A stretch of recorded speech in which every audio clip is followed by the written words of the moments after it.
Fala aí pessoal, tudo bem? Aqui é o Daniel e eu voltei para dar mais uma aula de matemática para vocês. A gente vai continuar conversando sobre análise combinatória. Bom, já tem 2 vídeos sobre essa matéria, o primeiro sobre o princípio fundamental da contagem e o segundo sobre permutações e fatorial. Eu recomendo fortemente que se você não assistiu esses vídeos, você volte e assista, porque a gente vai trabalhar alguns conceitos que eu mostrei nos vídeos passados, beleza? Então agora a gente vai falar sobre combinação e arranjo. Então vamos lá. Vamos começar com o arranjo. Nesse primeiro exemplo aqui, ele nos dá um grupo de 15 pessoas e pergunta de quantas formas a gente pode formar uma equipe com um presidente, um diretor, um coordenador, um consultor e um gerente.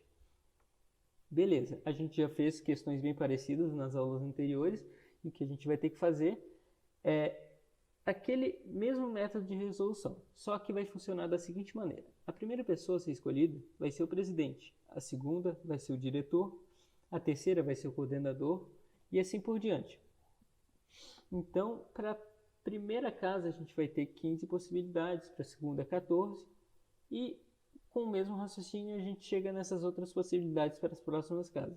Só que o que eu quero que vocês prestem atenção nesse exercício é que a ordem em que as pessoas são escolhidas vai importar.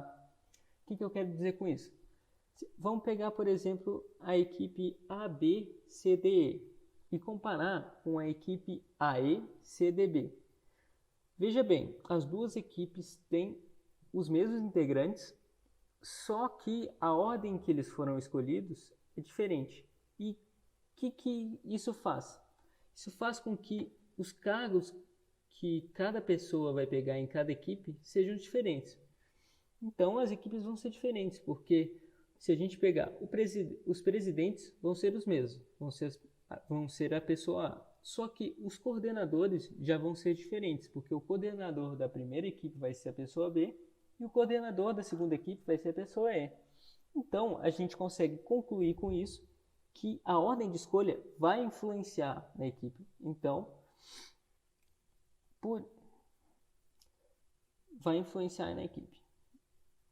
Bom, a gente já sabe que o resultado dessa questão vai ser a multiplicação dos valores embaixo de cada casa. 15 vezes 14, vezes 13, vezes 12, vezes 11. Só que eu vou escrever o resultado desse exercício num formato um pouco diferente. Vai ser nesse estilo aqui, 15 fatorial sobre o fatorial de 15 menos 5. No próximo exemplo vocês vão entender porque que eu escrevi dessa maneira, mas o que eu quero que vocês prestem atenção nessa resposta é que 15 é o número de pessoas e 5 é o número de integrantes de cada equipe que a gente está formando, beleza? Então vamos para a letra B para a gente entender por que eu escrevi o resultado dessa forma. A letra B pede praticamente a mesma coisa que a letra A, só que ao invés dela dar valores fixos como 15 pessoas e 5 integrantes, ela vai nos dar valores genéricos como N elementos e K elementos. Então ele pede aqui, de quantas maneiras podemos selecionar K elementos de um grupo de N elementos, de forma que a ordem de escolha importe. Então vai ser o mesmo caso da letra A, a ordem vai importar. Então a gente vai usar o mesmo raciocínio. A gente vai ter o número K de casas e para a primeira casa vai ter N possibilidades, para a seguinte N menos 1 e assim por diante. A gente vai ter que a resposta vai ser a multiplicação de todos esses valores. E o resultado disso vai ser igual a N fatorial sobre N menos K fatorial. Se vocês compararem esse resultado com o resultado de cima, vocês vão ver que eles são bem semelhantes. No resultado de cima é como se o N fosse igual a 15 e o K fosse igual a 5. Bom, arranjo, no final das contas, vai ser um grupo em que a ordem vai importar. E a forma que a gente vai usar para calcular o número de arranjos possíveis que a gente pode formar e a maneira que a gente vai usar de calcular o número de arranjos possíveis que a gente consegue formar vai ser essa aqui. Então, o arranjo de n elementos tomados k a k é igual a n fatorial sobre o fatorial de n menos k. Essa aqui é a fórmula de arranjo, beleza? Agora vamos para a combinação. Aqui ele vai nos dar um grupo de 15 pessoas e vai perguntar de quantas formas a gente consegue formar uma equipe com 5 pessoas. Beleza. Presta atenção que a diferença desse exemplo para o exemplo anterior é que aqui a gente não tem aquela especificidade de um cargo para cada pessoa. Então, todas as pessoas vão ser iguais na equipe. Então, a gente vai fazer da seguinte forma. 15 opções para a primeira pessoa, 14 opções para a segunda pessoa e assim por diante. Aqui, a ordem não vai importar. Vamos ver como vai funcionar isso. Se a gente pegar, por exemplo, essa equipe, A, B, C, D, E, e comparar com aquela equipe com os mesmos integrantes, só que escolhidos numa ordem diferente, a gente vai perceber que são equipes iguais. Por que disso? Bom, aqui a ordem não vai importar porque ela não vai estar relacionada com cargos dentro da equipe. A gente viu ali que todos os integrantes da equipe vão ser iguais, não vão ter cargos diferentes para cada integrante. Por isso, a ordem não importa. Logo, como a gente está contando essas duas equipes como diferentes e na verdade elas são iguais, a gente vai ter que corrigir esse erro. E como que a gente vai fazer para corrigir isso? A gente vai ter que desprezar a ordem dos elementos. E para fazer isso, a gente viu na aula anterior de permutações, a gente vai ter que dividir o resultado por 5 fatorial. Então, a gente tinha visto que o resultado dessa questão, quando a ordem importava, era 15 fatorial sobre o fatorial de 15 menos 5. Só que como a gente vai ter que desprezar a ordem, a gente vai ter que dividir por 5 fatorial também. Beleza, agora vamos para a letra B. Aqui vai ser a mesma história que a gente viu em arranjo. A letra B vai ser uma generalização da letra A. Então, aqui a gente vai ter um grupo de n elementos e a partir desse grupo de n elementos, ele vai pedir para a gente formar um grupo de k elementos, de forma que a ordem de escolha não vai importar. Então, para fazer isso, a gente vai adotar a mesma estratégia que a gente usou na letra A ali. K, casas, e vai colocar embaixo as possibilidades para cada casa. Só que como a ordem não vai importar, a gente vai ter que desprezar ela. E para isso a gente vai ter que dividir por k fatorial. Então vai ficar n fatorial sobre k e sobre o fatorial de n menos k sobre o fatorial de n menos k vezes k fatorial. Eu vou pedir para vocês compararem a resposta da letra B, que é a generalização da letra A, com a resposta da letra A. E vocês vão ver que é como se fosse n igual a 15 e k igual a 5. Bom, o que é essa generalização da letra B? Essa aí vai ser a fórmula do número de combinações possíveis de n elementos tomados k a k. E, no final das contas, o que vai ser essas combinações? Vão ser grupos em que a ordem deles não vai importar. Beleza? Então, o número de formas que a gente vai conseguir montar grupos de k elementos a partir de um grupo maior de n elementos é combinação de n tomados k a k. Show? Agora vamos para a próxima parte, que também está relacionada à combinação. Aqui a gente vai ter um grupo de 12 pessoas e ele vai perguntar de quantas maneiras podemos formar 3 grupos de 4 pessoas. Veja bem, aqui a ordem em que a gente vai escolher as pessoas dentro de cada grupo não vai importar. Então, como que a gente vai fazer? Aqui eu dividi as casas em 3 grupos de 4 pessoas e o número de possibilidades para cada casa dentro do primeiro grupo vai ser esse aqui.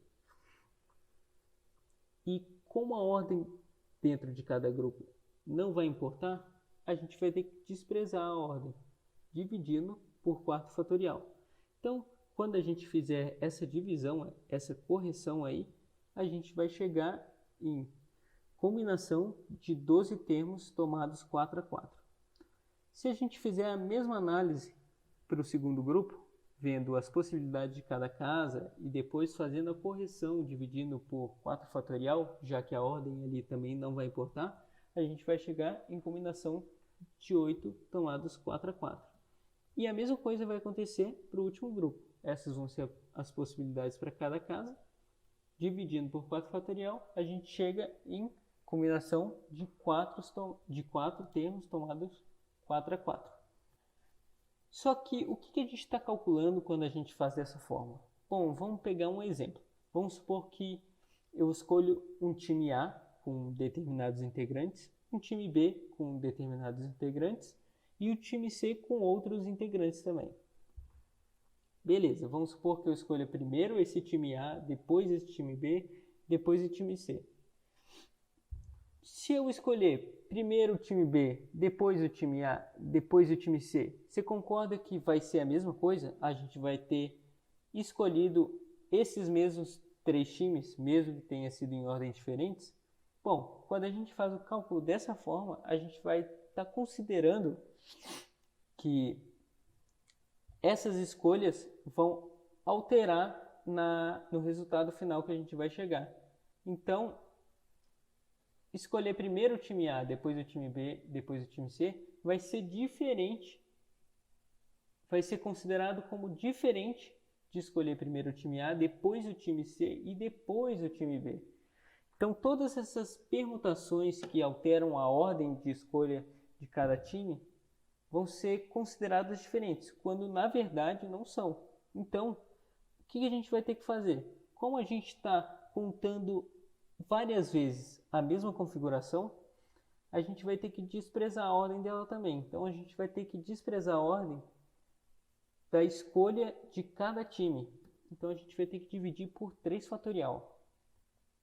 Então, no final das contas, a gente vai chegar em combinação de 12 tomados 4, combinação de 12 tomados a 4, vezes combinação de 8 tomado a 4, vezes combinação de 8 tomados a 4, vezes combinação de 4 tomados a 4, sobre 3 fatorial.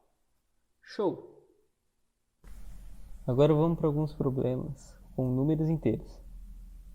Ele começa contando para a gente que os números A, B e C são inteiros e maiores ou iguais a zero.